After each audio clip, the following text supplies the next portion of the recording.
아멘. 이 시간에 보실 성경 말씀 마태복음 17장 24절부터 27절까지 보시겠습니다. 마태복음 17장. 마태복음 17장 24절부터 27절까지 24절부터 한 목소리로 봉독하십니다. 가버나움에 이르니 반세기를 받는 자들이 베드로에게 나와 이르되 너의 선생은 반세기를 내지 아니하느냐. 이르되 내신다 하고 집에 들어가니 예수께서 먼저 이르시되 시몬아 내 생각은 어떠하냐. 세상 임금들이 누구에게 관세와 굿세를 받느냐. 자기 아들에게냐 타인에게냐. 베드로가 이르되 타인에게니이다. 예수께서 이르시되 그렇다면 아들들은 세를 면하리라. 그러나 우리가 그들이 실족하지 않게 하기 위하여 내가 바다에 가서 낚시를 던져 먼저 오르는 고기를 가져다 입을 열면 돈 한 세기를 얻을 것이니 가져다가 나와 너를 위하여 주라 하시니라. 아멘. 할렐루야. 이 시간에도 하나님 아버지와 주 예수 그리스도의 사랑과 은혜와 평강이 성령님의 충만한 역사로 저와 여러분들에게 충만하시기를 주 예수 그리스도의 이름으로 간절히 축원합니다.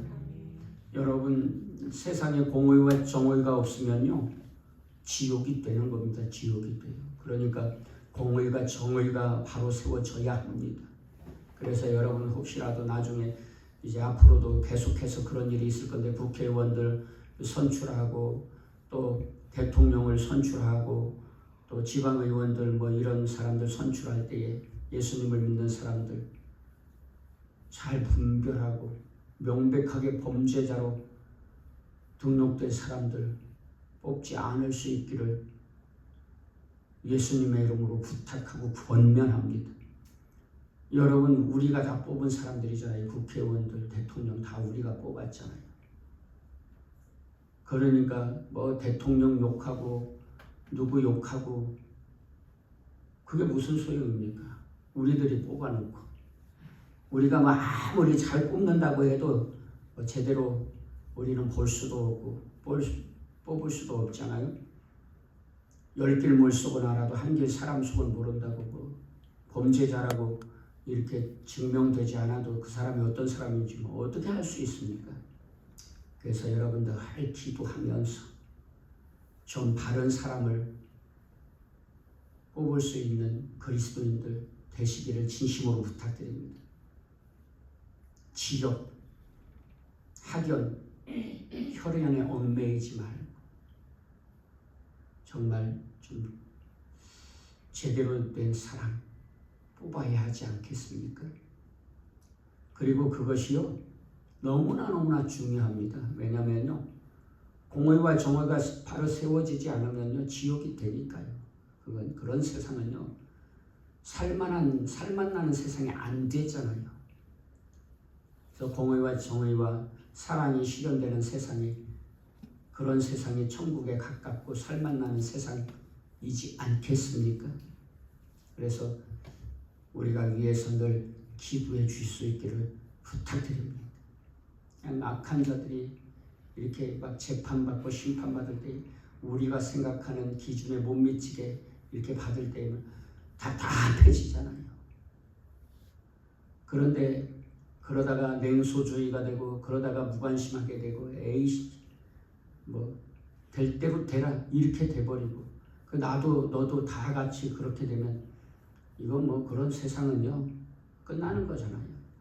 역사 드라마를 보면서 교훈을 얻는 것 중에 하나가 그런 거잖아요. 이 힘 있는 사람들, 양반들, 권세 있는 사람들 잘 먹고 잘 사는데 종들은요 얼마나 비참합니까? 힘이 없고 연약하니까. 그리고 막 하소연할 데가 없어. 왜? 다 짬짬해가지고 다 똑같아. 혈령한테 가도 사또한테 가도 뭐 누구한테 가도 얘기를 들어주기는커녕 오히려 더 자기를 감옥에 넣고 뚜드러 패고. 오늘 우리 현실도 그렇잖아요. 그러면 얼마나 답답합니까? 그러니까 우리나라에만 있는 병이 있다고 하잖아요. 화병. 그게 우리나라뿐만 아니라 모든 나라들이 그렇잖아요.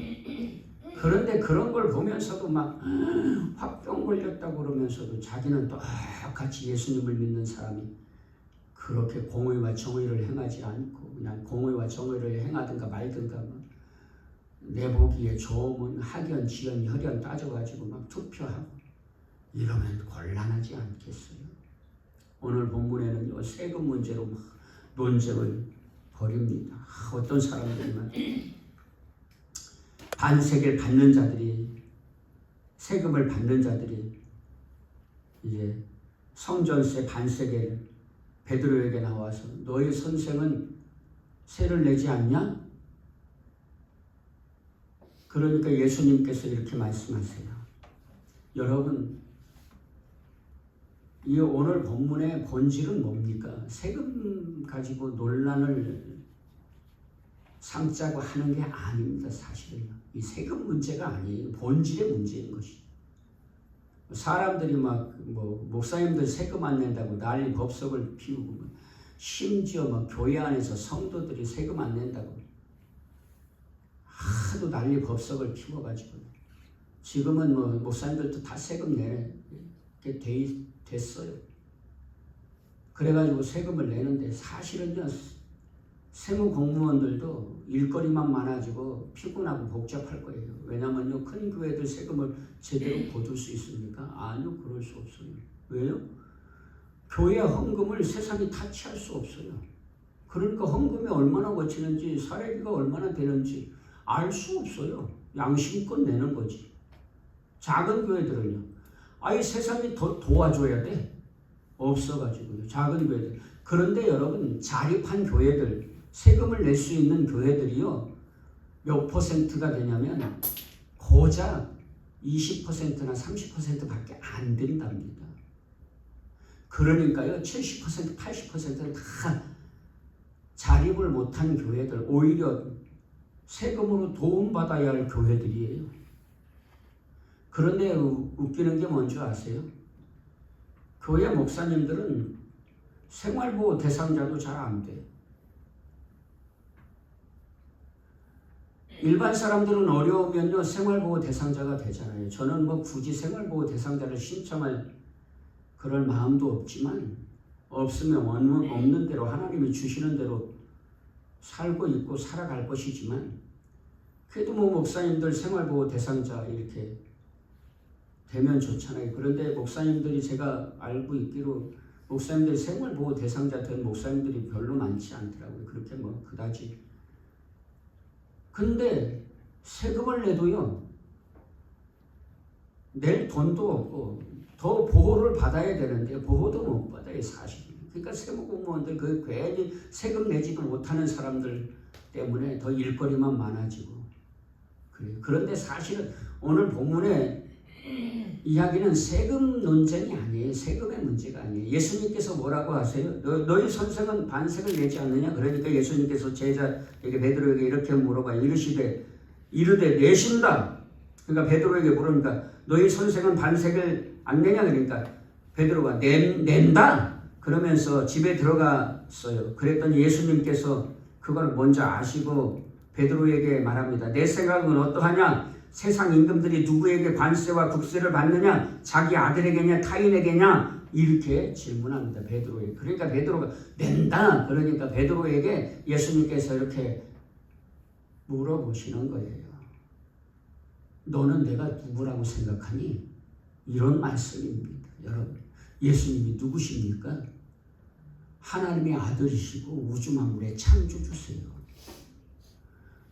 여러분, 대통령의 아들이 세금 내요, 안 내요?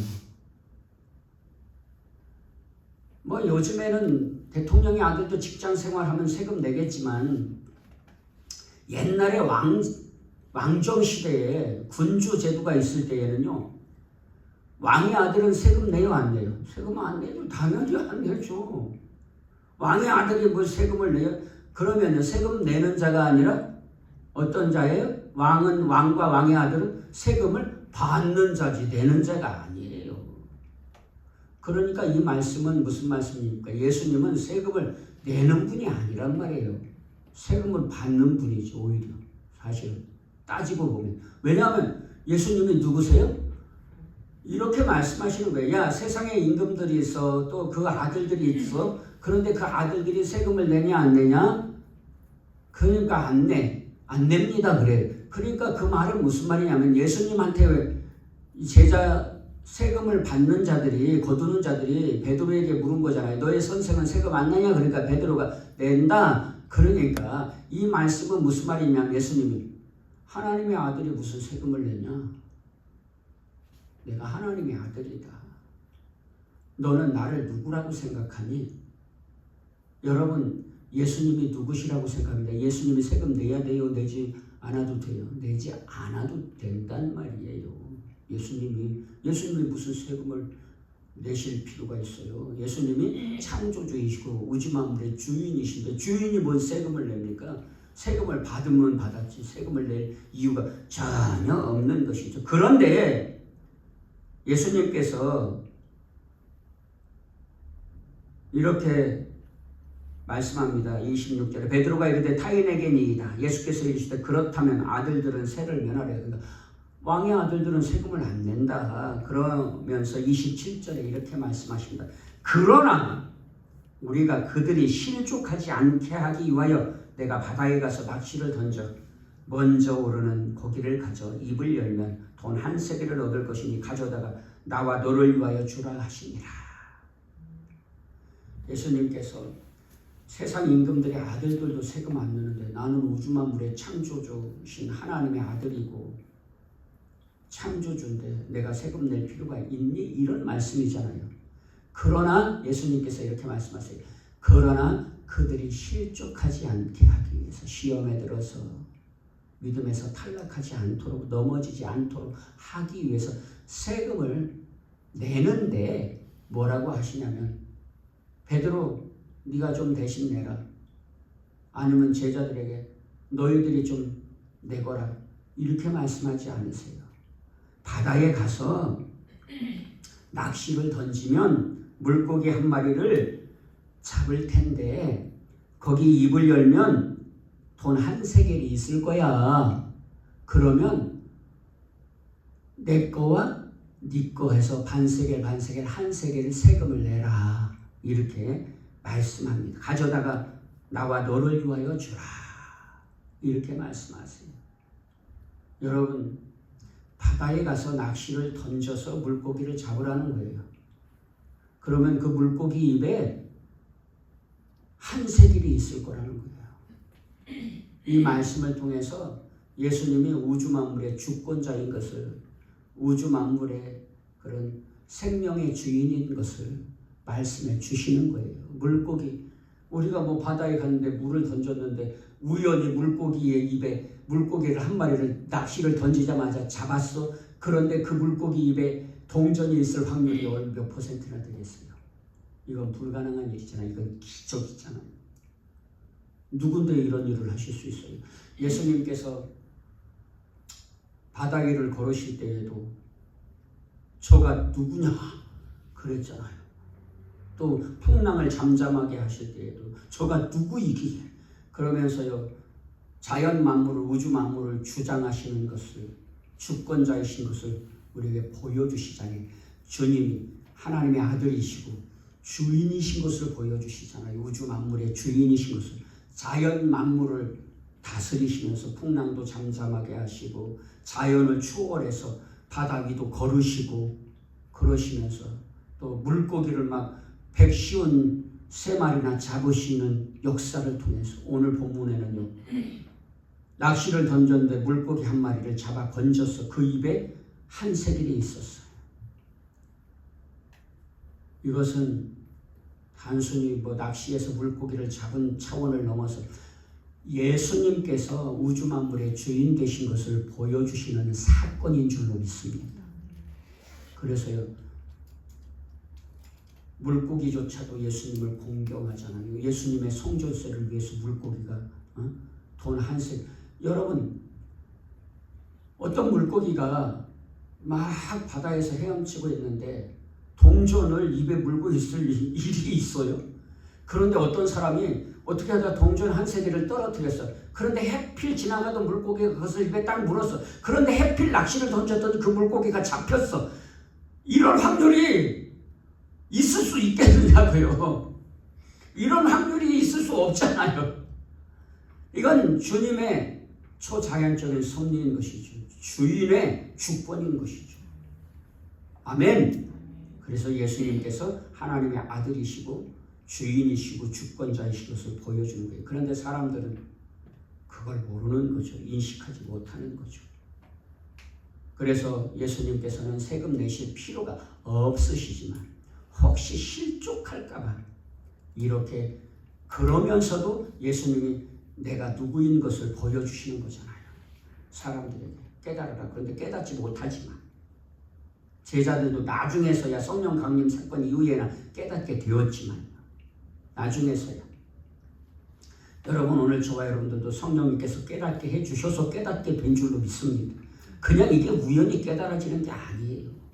성령님이 깨닫게 하시니까 깨닫게 된 줄로 믿습니다. 그래서요 예수님이 예수님이 하나님의 아들이시구나. 예수님이 창조주 우주 만물의 주권자시구나 하는 것을 깨닫게 되는 것이죠. 아멘. 그래서 내실 필요가 없지만 예수님은요 실족할까봐 여러분 여기 실족할까봐 내셨다는 말씀도 너무나 중요한 게요. 우리 하나님은 예수님은 정말 사람들을 이렇게 사랑하시는 거라. 하나님이 세상을 이처럼 사랑하신다고 할 때 그런 이처럼 사람들이 실족하든 말든 예수님이 주권 주인의 권리를 행사하면 되는 것이지 그들이 실족할까봐 굳이 막 자기가 하나님의 아들이신 것을 보여주시면서 우주 만물의 생명의 주관자이신 것을 보여주시면서 낚시를 던져가지고 물고기를 잡아가지고 물고기 위에 있는 한 세겔로 네 거 내 거 내라 이러실 이유가 없으신 거잖아요. 그것은 무엇 때문입니까? 사람들을 사랑하셔서 하나님께서 말씀하신 것처럼 한 영혼이라도 실족하는 것을 원하지 않으시고 모든 영혼이 구원을 받게 이르기를 원하시는 주님의 사랑의 마음인 줄로 믿습니다. 이것이 주님의 사랑의 마음이란 말이에요. 그러므로 여러분 사랑하는 주님께서 오늘 저와 여러분들을 이처럼 사랑하시는 줄로 믿습니다. 우리 신경 쓰지 않으셔도 되는데요. 이렇게 이종현 목사가 실망할까봐 실족할까봐 사랑하셔서 막 악한 자들이 그냥 심판받는 거 못 봐서 막 가슴이 답답하고 그냥 호흡이 잘 안 되는 것 같을 때 주님이 걱정하지 마라. 내가 심판할 것이다. 이렇게 말씀하셔서 마음의 평화를 누리게 이렇게 사랑해 주세요. 아멘. 여러분 주님이 이렇게 실족지 않도록 사랑해 주시는 주님이신 줄로 믿습니다. 우리가 그 주님 말고 누구를 믿을 수 있습니까? 여러분 제발 간곡히 부탁드리는데 정치가들 믿어야 뒤통수만 맞습니다. 사람을 믿으면 올무에 걸리지만 하나님을 믿으면 굳건하게 서게 될 줄로 믿습니다. 두려움 없이 서게 될 줄로 믿습니다. 아멘. 그래서요 여러분 이렇게 이처럼 우리를 사랑하시는 나를 실족치 않게 하시려고 성전 세까지도 되시는 주님을 신뢰하고 믿고 의지하고 살아가실 수 있기를 주 예수님의 이름으로 축원합니다. 여러분 오늘 본문을 통해서 우리가 뭘 알아야 합니까? 주님이 누구시냐는 거예요. 내가 누구냐 이런 질문을 하시는 거예요. 그리고 둘째는 더 나아가서 그러면 나를 따르는 너희는 누구냐 하고 질문하시는 거예요. 여러분 예수님을 믿는 여러분들은 누굽니까 도대체? 악한 마귀의 종입니까? 예수님의 제자들이고 종이고 하나님의 자녀들입니까? 우리 신분을 망각하지 마시기를 주 예수님의 이름으로 축원합니다. 세상에서요. 여러분들은 누구냐 말이에요. 예수님을 믿는 여러분들은 누구냐 말이에요. 나는 예수님을 믿는 나는 누구냐 말이에요.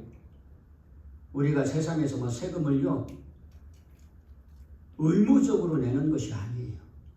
그러면 하나님의 사랑으로 내고 있는 줄로 믿습니다. 우리는요 하나님의 법에 굴복한 사람들이지 세상의 법에 굴복한 사람들이 아니에요. 그러면 여기서 하나님의 법에 굴복하면 세상의 법은 지키지 않아도 되느냐 그런 말이 아니라 여러분 하나님의 법은요 세상의 법보다 더욱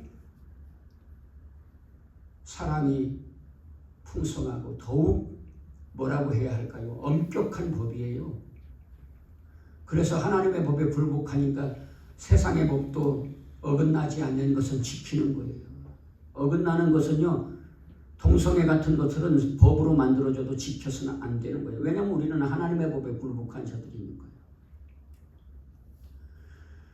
그러나 하나님의 법에 어긋나지 않는 거라면 세상 사람들 실족할 것을 생각하면서 법도 지켜야 할 줄로 믿습니다. 그래서 사랑으로 법을 지키는 것이지 의무와 책임을 가지고 지키는 수준의 이상인 것이죠. 그렇기 때문에 그래서 오늘 저와 여러분들이 공의와 정의를 향하는 것은 무엇 때문입니까? 하나님을 사랑하고 또 사람들을 사랑하니까 지키는 것이지 의무와 책임도 물론 있지만 의무와 책임을 더 넘어서는 그 이상의 것이 있는 줄로 깨달으시고 믿으시기를 주 예수님의 이름으로 간절히 축원합니다. 그래서 목사님들 무슨 세금을 내야 되느니 말아야 되느니 이런 문제가 아닌 거예요. 본문의 말씀은요. 여러분 본문의 말씀은 뭐의 문제인 거예요? 예수님이 누구시냐 하는 거예요. 그리고 예수님을 믿는 자들은 누구냐 하는 것이죠. 오늘 저와 여러분들이 명확하고 정확하게 예수님이 누구신지 알고 예수님을 믿는 내가 누군지 알고 세상에서 살아갈 수 있기를 주 예수님의 이름으로 간절히 축원합니다. 기도하시겠습니다. 하나님